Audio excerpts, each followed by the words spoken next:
like and subscribe. subscribe. Welcome to Saints at Manhattan United Methodist Church. Today we have a very special guest. Her name is Barb first. And so, how did you come to Manhattan and Manhattan Methodist Church? Well, when we moved to we came to Manahawkin, we had bought a small house for just recreation, and then when we decided we want to retire, this looks like a nice town to retire in, which we did, and we moved to 30 Twin Court. We were your neighbors almost for a while before Twin you Court, got yeah, there. I remember, But, excuse me, I think the main thing that brought us to church is like in Bible school and in Sunday school, you repeat the little song, the church is not a steeple, the church is a people. That's right.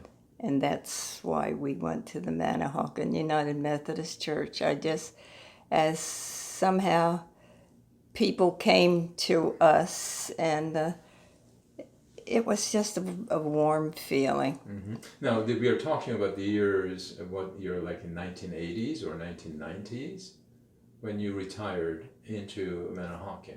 You were working, and where were you in town? Flemington. You were still in Flemington. Yes, when I was working, I worked part-time in a gift shop, but it was not in Flemington. It was a place called Peddler's Village in Pennsylvania, which was very nice. And so I worked part-time all through my children in their later years in grade school and high school. I was part-time. Bob what had you been doing for a living? He, for the first years of our marriage, he was a butcher. Oh, wow. Of all things. But all through our marriage, he knows the cuts of meat. You go into the store he knows it. But he went into insurance. This man came up to him and asked him, he said, I've known you, Bob, and I just wondered if you'd be interested in going in insurance. Insurance business. I'm sure he wasn't. Probably the last thing he thought he'd do. But it was very successful. He was an insurance man for 31 years. But he was somebody that he liked you. If he sold you insurance, he was right there with you all the way. That's right. Now, I heard about, Bob, your late husband, very active in our church, especially with men. Yes. They could say no. They couldn't say no to him when he invited them to join. No, you're right. You are right. I'll tell you, I can remember, the men's club, when he was the men's club. If it was the week of the men's club, if you might have been a man, maybe you thought, I don't know if I'll go. Bob was on the phone. You didn't have a prayer. He was coming. And then I can remember I guess it was Mother's Day, but they always sold flowers. Yes. And I know we went with the Haigs, went up to get the flowers. And this van, I think we borrowed from a member of the church. And so the four of us went, Susan and I went, and John and Bob. And so we got the flowers, and then we bring them back to the church. It would be beautiful days before the Mother's Day. Yeah. But just a day or two before Mother's Day, rain and wind. Wow. And then we're running back to church to take the flowers back into the church. But that's part, he did the pancake breakfast. And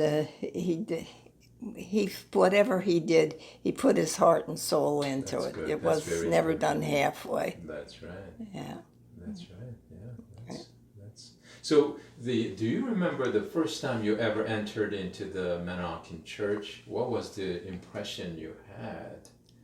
A lot of people say that people are very friendly and so forth. Right. Well. Did you remember the pastor? Who was the pastor? Yes, I remember the pastor and his wife. they just were so right down to earth as far as I was concerned. And she would come right up to you as That's right. and no, I guess that's probably it. The pastor, but the people, of course, we have some special friends there, John and Susan. That's right. That's right. They came into the picture, That's right. and that made the picture beautiful. It was. That's right. Yeah. We've been through so much together with them, all the happy times and the sad times That's right. too. Yeah. We were. You're still in touch with them, right? Oh, definitely. That's We right. get in touch with them every week and everything. That's right. Catch up on things. And then he also fills me in on what's going on to the That's right. church too That's now. And these things are important. That's right. That's right. Yeah. Right. Yeah. So I have one more question about principles that you follow, that you live by. What would they be? I think the very most important thing that I've lived by, I want to treat someone the way that I would like to be treated. That's right. I have always felt the golden rule, and to give, I thought if my children can see me giving, maybe they can pick up from that. Yeah. I mean, and giving is, like we always used to have things that were benefiting the homes, the Methodist home, Yes. never dreaming that I'd be in one. That was That's right. that was the last thing. And like here, I go to a new doctor, and he'll say, "You're from Manahawkin. Yeah. What are you doing up here?" That's right. And I said, "I don't know, but it's maybe because my son lives a half hour down the road. That might that's be it." They picked a very good place for you, right? It's an It is. excellent facility. It is. I love the mountains and I love the ocean, so I was blessed to go to both. Do you miss oceans a little bit? Yeah, I love the Yeah, ocean. yeah, I used to, especially when my daughter was going through cancer, I could go over and sit by the ocean, and Yeah. somehow God spoke to me. And he spoke to me many times. That's good. You know, you are one of the handful of people who are in their 90s. You know, I'm not discriminating against those Right. folks, in their 90s, but I am very thankful and proud of how strong you're going mentally and, and spiritually. And so, thank you so very much. Yes, I realize that 94, I am truly blessed. That's right. I don't take anything for granted. That's right. I get up in the morning and I thank God another day I'm here. And just this morning I was out there with another resident who was just having a very difficult time. How about that? And it's something if you can lend a hand that way. That's right. that's the way I feel about things. That's right. Now, if you'd like to give a word of wisdom to our next generation, or your grandchild, or great grandchild, or something, what words would you like to give for them to remember? Yeah, it's kind of hard. It's awfully hard to say. I don't take things for granted. Okay. If they're coming to me, I don't say, well, I deserve it. And this. No, I don't feel that way. Oh, I see. I what feel you mean. thank you, God, that you've done this for me. Thank you, you've brought me this far, That's right. and I know you're going to take me home. I think when you say, people tend to take their blessings for granted, I think it speaks to the younger generation now. They think I deserve this, okay, Oh, even yeah. though they did not work for it. I can remember when I was young, Yeah. my mother said to me, if you want anything, you go to work and get it. And in just that tone, too. That's right. And I did it. And That's I'd right. always felt that that is the best way. I never expected, I don't think you give me it because I deserve it. I mean, I fear, well, lots of times if I do something good, well, maybe it was a good deal for me, you know.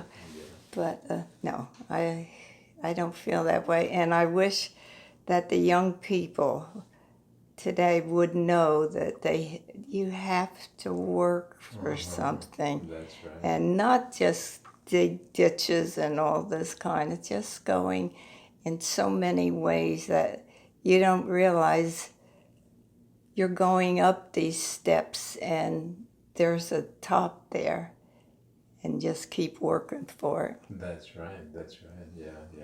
It's the younger generation, I think, they're Yeah. suffering, if I will, Yeah.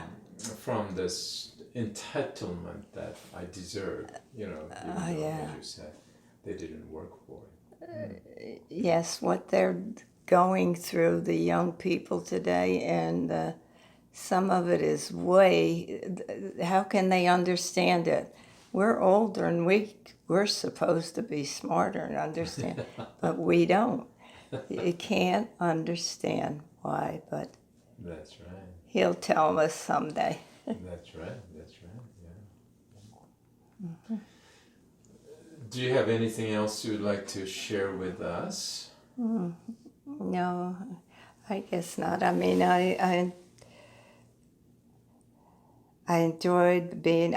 like being a member of the Manahawkin United Methodist Church, and I like the women's group, and I just like the camaraderie that you have there.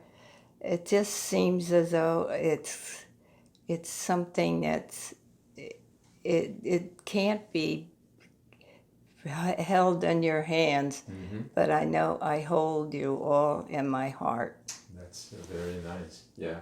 I hope all the women in our church watch this, to hear your heartfelt greetings and appreciation. Okay. So this concludes our recording, and once again, thank you, Barb, for having me.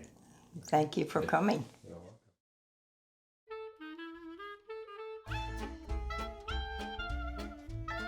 Welcome to Saints at Manahawkin Methodist Church.